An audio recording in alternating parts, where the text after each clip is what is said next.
आज अनुसूचित क्षेत्र आरक्षण महासम्मेलन में पधारे मेरे युवा साथियों, बहनों, माताओं, जनप्रतिनिधि एवं समाज के तमाम शुभ चिंतकों, आपका इस पंडाल में हार्दिक स्वागत, जोहार, अभिनंदन। साथियों, आज आरक्षण को लेकर के जो महासम्मेलन हमको करना पड़ रहा है, आज यह हमारी मांग आज से नहीं, बहुत पुरानी मांग है। इस मांग को मांगते हुए, संघर्ष करते हुए, लड़ते हुए हमारे कई वरिष्ठ साथी हमारे बीच में मौजूद है। आरक्षण का जो दहाड़ रैली हुई, उस समय हमारे जो आरक्षण को कहीं न कहीं कुचला गया, राजनीति के भेंट चढ़ा और उसके बाद से हमको कहीं न कहीं आरक्षण के मामले में बहुत प्रताड़ित होना पड़ा है। इसके जिम्मेदार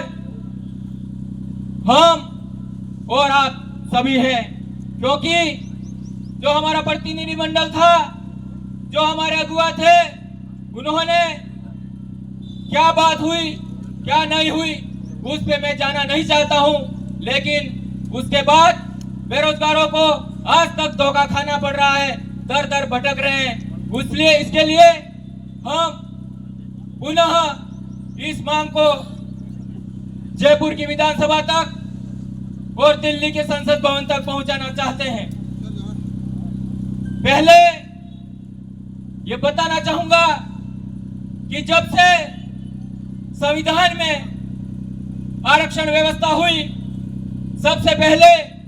अनुसूचित क्षेत्र घोषित हुआ, उसमें हमारे वीर योद्धा आपके सामने उनकी तस्वीरें लगी हुई है, जिन्होंने इस भारत भूमि में जब अनुसूचित क्षेत्र का नाम अगर यहाँ पे अंग्रेजों से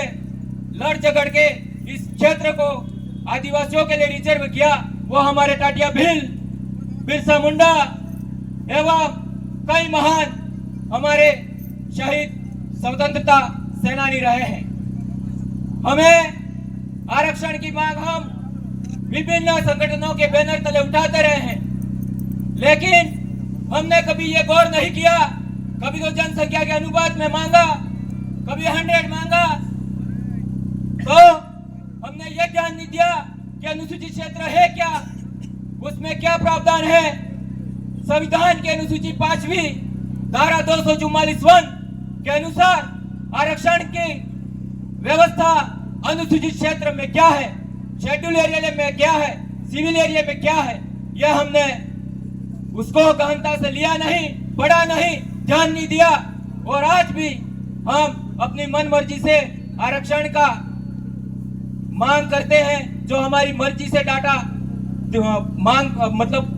डाटा उसको उपलब्ध करा के मन मर्जी से यह आरक्षण हमारी इतनी जनसंख्या है, इसके अनुरूप मिलना चाहिए, हम उस बात को नहीं मानते हुए संविधान के प्रावधान धारा 244(1) अनुसूचित क्षेत्र में जो प्रावधान है उसके अनुरूप आरक्षण की मांग करते हैं। और मैं ये कहना चाहता हूं कि जो भी धारा 244(1) 5वीं अनुसूची की आरक्षण व्यवस्था के बैनर तले जो भी मांग करेगा, हम आपके साथ में और हमेशा खड़े रहेंगे, ये मैं कहना चाहता हूं। आगे अनुसूचित क्षेत्र के इस मामले में जब संविधान में ही यह धारा और यह आरक्षण व्यवस्था कर दी थी, लेकिन आज तक इसको धरातल पे लागू नहीं किया, उसके जिम्मेदार कौन? हमारे ही भाई है। जब लोकतांत्रिक व्यवस्था हुई तब से और राजनीति में आरक्षण लागू हुआ, तब से हमारे आदिवासी भाई विधायक बने, सांसद बने और कहीं न कहीं जनप्रतिनिधि और प्रशासन और शासन में भी रहे हैं, वो सभी जिम्मेदार हैं, क्योंकि उन्होंने कभी ये अमल नहीं किया कि आरक्षण व्यवस्था हमारे क्षेत्र में क्या है, आदिवासियों को क्या मिलनी चाहिए। एससी भाइयों को क्या मिलनी चाहिए, ओबीसी के लिए क्या प्रावधान है, आज तक उसका ना तो अध्ययन किया और न ही उसको लागू करवाने की मांग की। इसलिए हमको साथियों दर दर भटकना पड़ रहा है। जब हम सामाजिक मूवमेंट पे आंदोलन को आगे बढ़ाते हैं तो हमारे राजनीति